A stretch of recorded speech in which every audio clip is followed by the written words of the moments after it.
actually a big round of applause, please. Very good morning and a very big responsibility. To start Keynote, I think that's a big responsibility, but that you have to do the context setting part of it. I think I'll be devil's advocate. The subject is that how to future proof, and my first question is, can we really do it? So I think can someone answer this question? Please be participative. It's an open question. Yeah, sir, please. We can only plan. Yeah. Let's be prepared. Yes. Absolutely. Anybody? We can dampen the major impact coming in the future by getting prepared as. Absolutely right. So I tell you, there are 2-3 things which, in fact, I worked in various fields, and last 25 years I was responsible for the supply chain. Very interesting things which I noticed.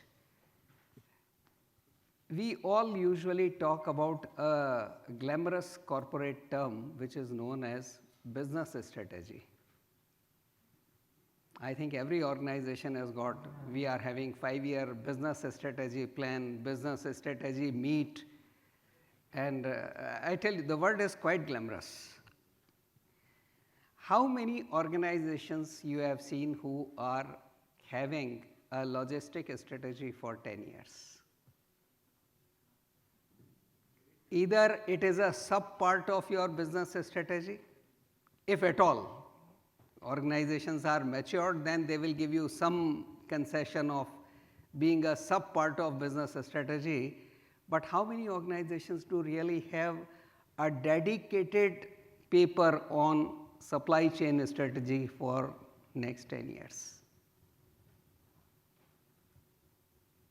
I have hardly seen such type of discussions. So I think this is one awakening which the corporate world will have to take, that this function is as important as anything else, and we have to get out of the mindset of it as a support function and a cost center. It's a line function, it's an important function. So one thing is certain, we cannot future proof, but sir has rightly said that we can definitely plan for it. And plan for what?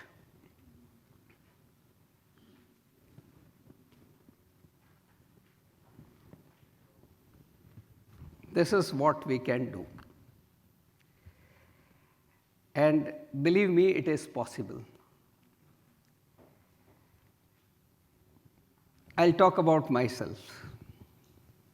20 years back, I attended one very interesting program called Effective Personal Productivity. And I can still remember it was conducted by a company called LMI, and the faculty was Iru Bijlani. It was a 16-week program, and they asked me one question, that what is your daily routine? I said, okay, I am a very busy person. Bole, what do you do? I take almost 150 to 200 calls every day. You know, what was 2001 to 2004 corporate world in supply chain? We were ready encyclopedia for everything. We used to take pride in that also. At 6 in the morning, I should know what is happening on all the plants. What has happened in the last 24 hours. Everything updated. If a plant is going for breakdown, you were supposed to know the detail within 2 minutes. That was a different issue, you could contribute nothing in that, except knowing, but you were supposed to know. So such type of, I used to have one phone, then there was another phone which was introduced. We had that mobile phone. There used to be a concept called direct line in your office. So there was a board line, there was a direct line, 2 phones, so you were picking one phone, doing other. So that gentleman asked me one question, that if you get 150 calls, then you must be a very important person for the business. And if you die tomorrow, Mr. Birla will have to stop the cement business. So I said, I don't think I am that important, or nor will he stop business. So बोले, if you are not important, if you believe, and if you get so many calls, then please create a call log for yourself. You will come to know that how many calls you are really adding value. A week's study, believe me, I came to know that I was adding value only to 10% of the calls, rest all could have been avoided. And believe me, that program changed my destiny completely. Today, I don't get even a single call on weekends. The first thing I tell in my office is that your job is important, but work-life balance is equally important. So at 6, people should leave office. Not required. If in this digital world, if at all any urgency is there, you can do it from anywhere. No need to be present in office at 9 or 10 or 11. The job may demand anything, but that job can be done from any place. So how it is possible? It is because of these things. Create that resilience in your system. I'll give you example of one thing which we have benefited the most is logistic control tower. Everything is available on real-time basis. And it's so user-friendly that you need not to do anything. And the best part is, I tell you, we used to take pride in one thing. And many of the organization, there used to be a separate section for something called MIS. And there used to be a report which was made around 15th or 16th of every month for the previous month, a 500-page report. And by the time the report was prepared, next month was over, and nobody had time to read those 500 pages. All these real-time information and control towers, they have made life so easy that if you, whatever you want, you can get the information then and there and do the corrective action also then and there. If I talk of resilience, it is for raw material procurement, it is for execution. Every part of supply chain, you have to build that part. Like if one plant goes for breakdown today, no one has to give us a call, okay, now what to do. The second option is already there in the system. If second also goes for a toss, the third is also there. This is nothing except resilience in the system. You don't require approval for those things. So I think the one thing which I have learned in the last 25 years is the only important thing is process. That takes care of everything. Freight. The total road freight spend is close to 10,000 crores. But for freight revision, you don't require approval. There are very simple things that freight can be changed for two things. One is fuel revision, which is 40% of your cost. So if diesel prices goes up by 10%, your freight has to go up by 4%. It doesn't require, you don't require 100 approvals for that. Do it automatically in the system by midnight itself. No vendor should come and request you with folded hands कि आप बढ़ा दीजिए, please diesel बढ़ गया है. I think why should they come and beg you for that? Increase it automatically. Toll charges, government notification is there. If charges goes up, it goes up, it goes down, goes down. Why you need approval for that? I don't know, for certain automatic things you don't require all these things. Again, so this all makes the whole system resilient. We can't future proof anything. how many of us, and I think post-COVID we have become even more concerned on that part, immunity. What is immunity for human body? Can anyone say that I am so immune to everything now, I will never be ill in rest of the life? Can anyone claim it? We also can't claim, we can't be future proof. But yes, I can say that I am maintaining a good health discipline. The probability of falling ill is less. And that is what the word resilience is. It doesn't guarantee you, but I think the preparation is must.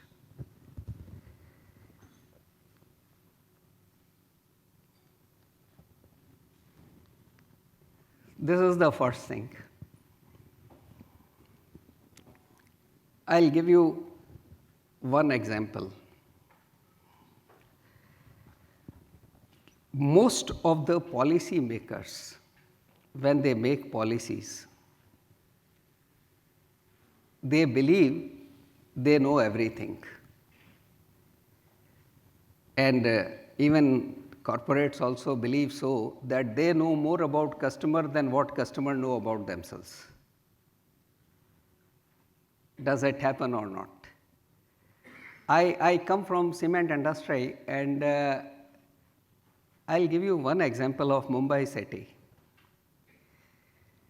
Mumbai used to consume bulk cement at the rate of 2% in year 2001. We are in 25. Today it is 55%. Bulk cement consumption in city. And you know, friends, life is too simple. It doesn't require too much of analytics also. What has happened in Mumbai, which is a metro city, or what has happened in Delhi will happen in semi-metros after 5 years. And what happens in semi-metro will happen somewhere else. See, I can still remember a very interesting question which was asked to one of our ex-MDs. And by, particularly जब आप blazer और डाल लेते हो तो you start feeling yourself extra intelligent. तो किसी ने पूछा कि how do you see which part of India will grow in next 10 years? He says that I am not that intelligent a person to answer this question, but the only thing I know is which is underdeveloped today will develop tomorrow. It's the simplest of the answer. So I think understanding customer is also not a difficult thing. We have to look at the trends. Taking cue from my first example of Mumbai and the cement part, I think similar things are happening in other areas like hospitality industry. Earlier people used to go to restaurant, now they want home deliveries. There is a change. Vacations, different type of vacations. So what will be, are we interacting with customers for understanding their supply chain needs, that how they are expecting and how that will result in change in our businesses for next 5 years or 10 years? Are we getting ready for that? This is the first thing before we talk about future proofing or resilient or anything in supply chain. Please understand customers and their needs for next 10 years. And maybe we can take some base from the developed countries also, how their customer needs have changed and they have responded. I think similar things will happen in India also. We are talking of decarbonization. Everyone is talking about electric vehicles and everything. Yeah, 5 more minutes? Yes, I think I'll take 7, 8, don't worry, please. So, we are talking of EV, and I was surprised that the target of Government of India is 10,000 vehicles by 2030. We are in 2025, and they are saying by 2030 we should have 10,000 electric vehicles. And a week back, I was attending one seminar with some Chinese delegation. They are adding 180,000 EVs every year. I am talking of heavy duty trucks only. We are aiming for 10,000 by 2030, they are adding 180 every year. So what are we talking of? We need to understand that doing something really big.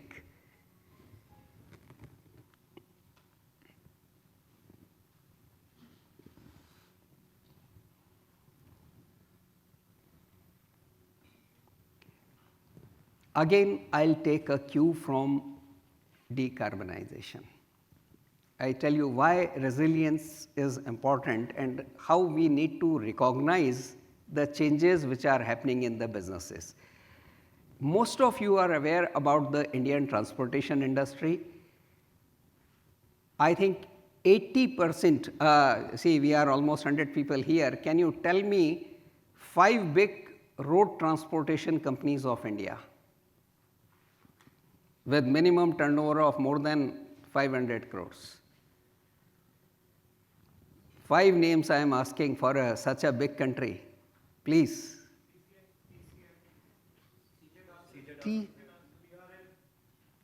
Yeah, but they are all operating in some segments. Like TCI is not in bulk transportation, TCI is more in a different type of transportation. So there are very limited organized companies in India. Now, what happens? Individual truck owner, driver, or maybe some cooperative societies or sort of that is there, will they invest in electric vehicles? The answer is no. Very unlikely that an individual transport owner will invest in EVs because the cost of vehicle is so high, the risk associated is so high, one accident and you are gone. There is no resale market of EVs in India.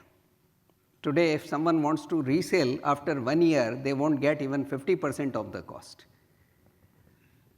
Now, who will enter?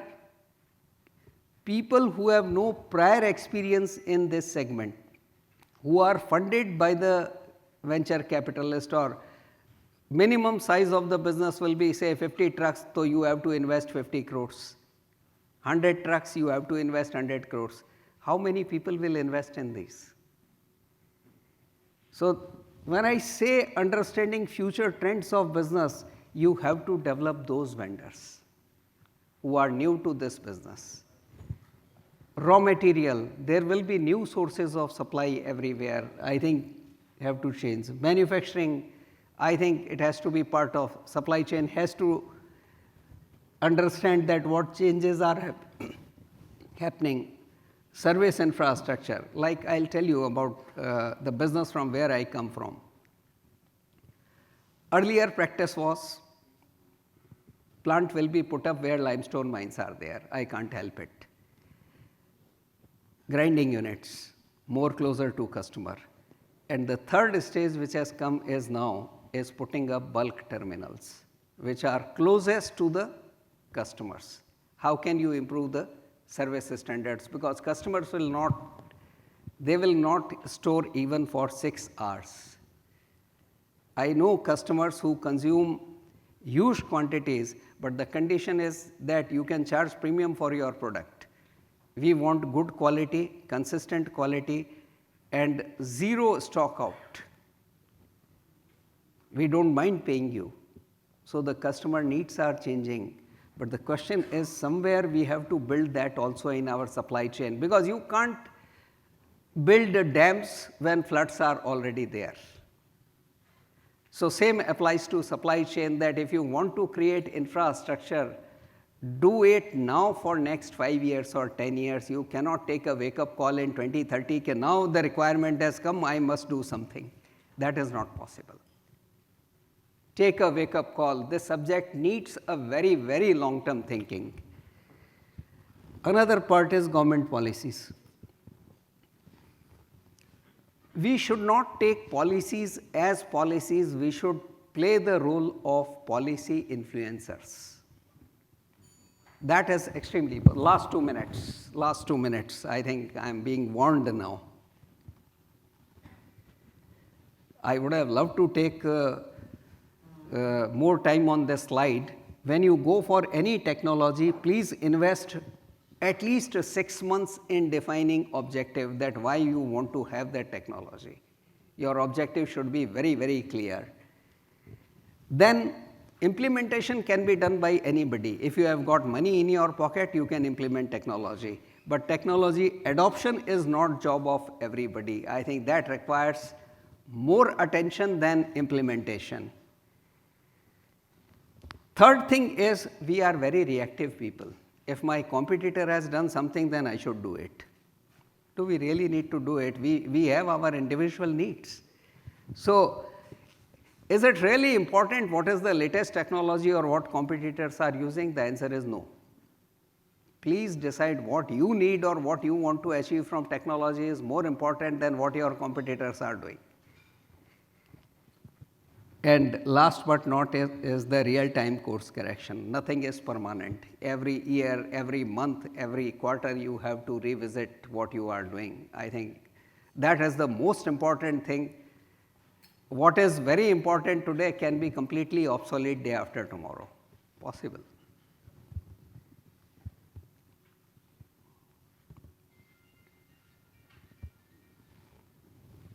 I think last 2 minutes, bas, isse zyada nahi lenge. I can assure you, last 2 minutes. And this is something which is core to my heart. See, the biggest problem is if you go to any college and look at the course curriculum, they are completely incomplete. They are teaching, koi OR padha deta hai, koi kuch padha deta hai, whereas this subject needs a complete revisit of course curriculum. You need to know about finance, you need to know about indirect taxes, you need to know about technology, you need to know about the meaning of word contribution, profitability, everything you need to understand before you become a supply chain professional. And I think all these things are completely missing from course curriculum. Plus, the more important thing is reskilling. That is the job of corporates. How much time are we spending on people in reskilling them? See, if we don't reskill our people, maybe 5 or 10 years down the line, they will become unemployable.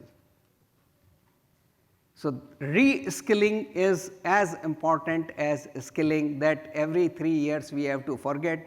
And I think the best ad which I have seen in recent times was of that Rohit Sharma and Virat Kohli, where on a bus it was written, Champions the Gaddi.